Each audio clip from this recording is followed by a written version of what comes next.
What can I do to like just pull people in? Sam Koskey from MWC Advertising.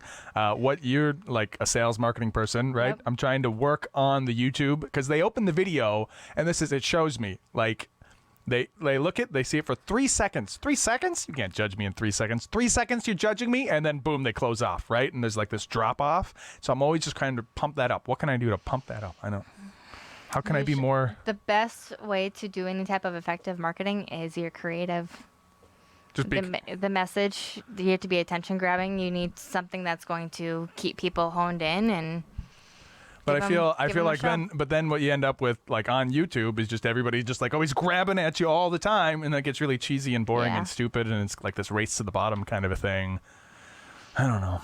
Video is a different beast than radio. It is. And so maybe I'm trying to straddle too many horses at once. But like, share, and subscribe. I said it because I have to like be saying that. This is the Fargo Fresh segment. We've got Sam Koskey from MWC Advertising. Hi, Sam. Hi. That was very demure. Is that the word? That's what they all say. Hi. We're talking fresh. So fresh used to be, I don't know. That's always the segment that was crazy. It was always the fourth segment. I moved into the third slot, and everything became clear. We've got past. How did you get where you are? Present, fun. What do you got going on? And fresh is what's coming up into the future. So Sam, what is going on in your future? Where are you going to be? I haven't even. I told you we're going to talk about your dart tournament. Yeah. But what I really want to know, have you thought about this? Where you're going to be 5 years from now, 10 years from now? Do you have a 20-year plan? When you're 40 years old, 20 years from now, what are you going to be doing? Okay, I'll be older than 40. Well, but I mean, as of right now, I have always just been kind of a go as you can type thing. My life has been uprooted many, many times in the years. Yeah. So I've just learned to just take what I got and run with it and try to make it better. Yeah. So as of right now, I mean, not really as of right now, but I see myself being with MWC for as long as I can be. Yeah. I feel like I'm just where I'm supposed to be at. I like to, work with the people and find a way that I can make sure that they're going to be there for generations to come. But then also I get to be a part of something bigger than myself, which in the end is actually more rewarding than any other part of what I do. And so are you in a position where you can continue to just kind of keep doing the same thing, but also grow and get better at it and better at it and better at it? Or is there like a next step above that you're like eyeing? Like, do you want to be the manager of all the salespeople, or what's... Oh man. I don't want that job. Not right now. Not right now. Familiar with the Peter principle? Have you ever heard about the Peter principle? So if you ever look around and notice that like everybody seems really bad at what they do, that's not a mistake. It's actually the Peter principle in play. So the Peter principle says that we rise to the level of our own incompetence. And so like sales is a great context for that, where you have somebody who's a great salesperson and they're really good at sales. So you say, okay, you're great at sales. I want to promote you and pay you more. Here's what I'll do. I'll make you the sales manager. But this person isn't good at managing. They're good at sales, right? So you promote them to this next level. And they're not terrible at it, but they're not good at it. And so they stay right there because, gosh, they've been so loyal for so long, we don't want to fire them. But they're also not good at the job, but they're not going to demote themselves. So they just stay at that level where they're really bad at it. And that was something discovered like in the last 100 years, like relatively recent. I want to say like in the 80s by some guy named Peter. And it's called the Peter principle. And you can see it all over the place where it's like, you should not have been promoted. So it sounds like you are trying to grow in your current position. You're naturally avoiding the Peter principle. How do you like that? So here's the thing about what I do, though, too, is that there's no ceiling for me. I can go as long as I can go as high as I want to go. I can set the income where I want to be at type thing. My success is fully based off of what I'm doing with my clients. Yeah. And honestly, everybody who's in my office for a rep like myself, they have been there for 13 to 40 years. Wow.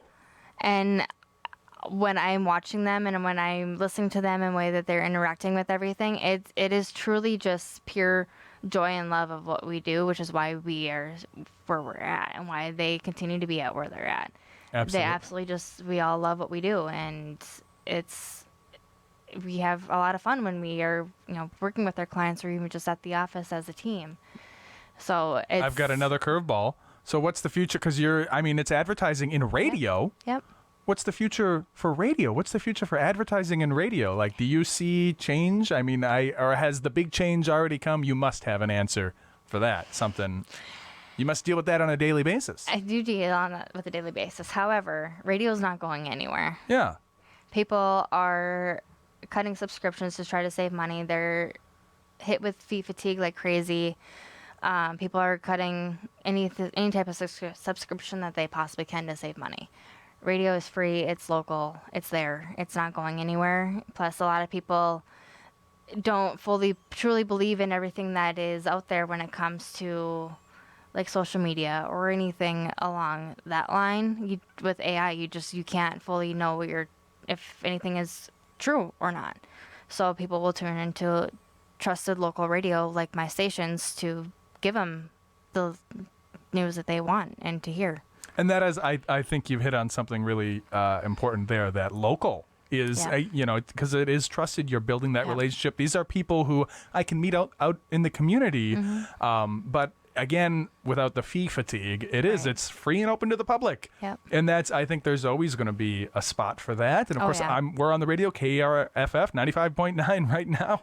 And so part of the Fresh segment, what I used to do, like I said, it was the fourth segment, and I didn't really have the vision of it very well. It was going to be local news. There's just not enough news to talk about every week, and if it bleeds, it leads. I didn't want to talk about dangerous stuff every week, a real downer.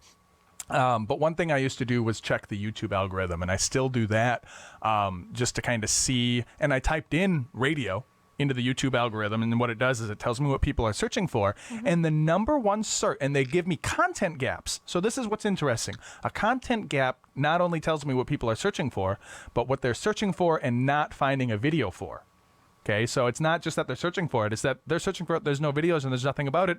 Local radio stations is the number one thing that people are searching for. And we do have YouTube. we do have our own YouTube Yeah. channel for Midwest Communications or MWC Advertising. So Well, we should definitely go like and subscribe that. It's all about the like and subscribe, people. Okay, well, and then the number 2, FM radio app. Do you guys have like an app or anything? We have set apps up? for all 5 of our stations. Each station has its own station has an app. app. And you would think the phone could just do radio itself. Can't it or can't it? I don't know. You'd have to have the app, or you can stream on the website if you're going through the browser. Absolutely. That way. Okay. But Very, very good. We've got a little bit of time left for the Fresh segment because we did say we were going to talk about, because you've got one other event coming up. This is a little further into the future, and this isn't as new. This is the 7th annual Chris Pops Dart Tournament. Tell me about that. So it has been 7 years. 7 years ago, I lost my dad to suicide. Unexpectedly, and it's actually been a battle that he's been battling with my entire life. So I watched him through it all. So his nickname was Pops, which is where that came from.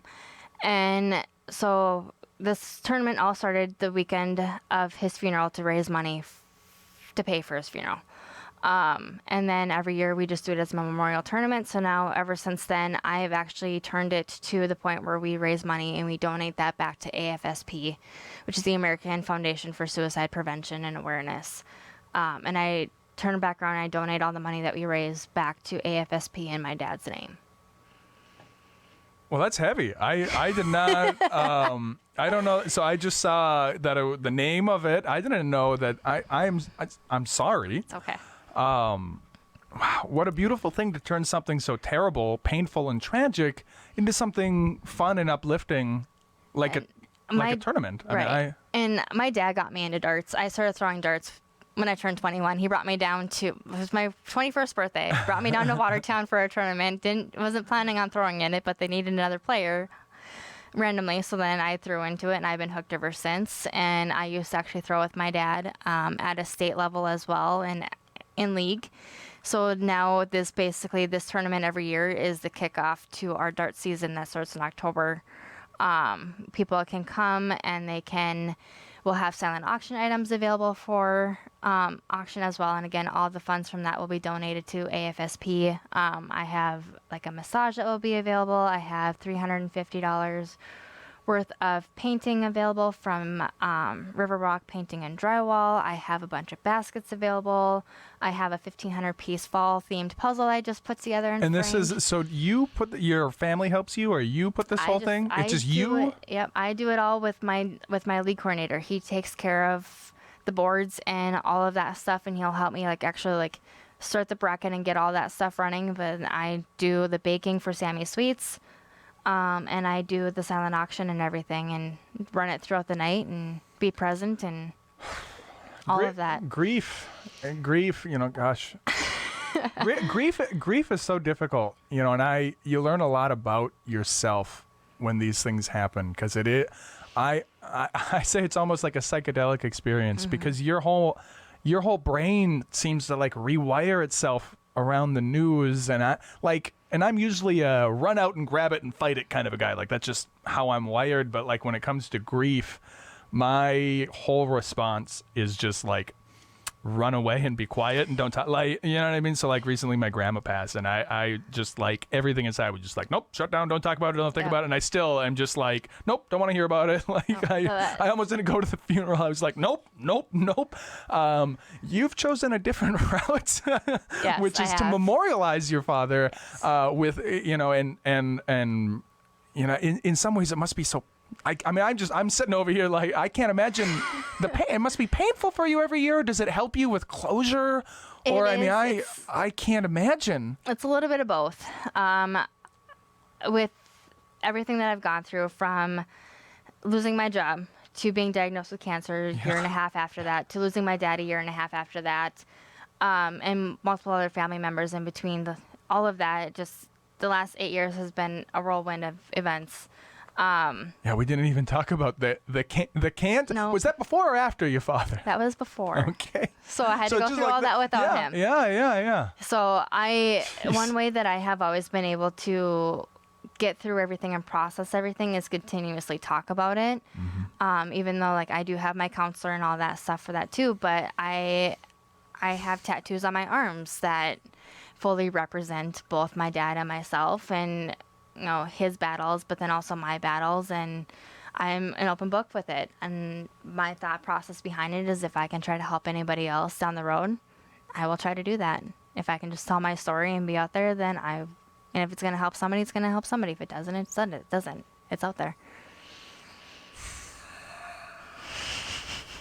It's heavy. It's heavy stuff. It's heavy stuff. And other than, gosh, my whole technique is just run away, avoid it, don't talk about it. You are wearing it on your heart, on your sleeve, literally wearing it on your sleeve, on your sleeves. I don't think we could have more different approaches about it. I think that is beautiful, and I can't imagine bearing that kind of pain so regularly. So. And plus, the beauty behind this third tournament, though, too, is that it is open to the public. Anybody can come and they can play. You do not have to be a dart player to play.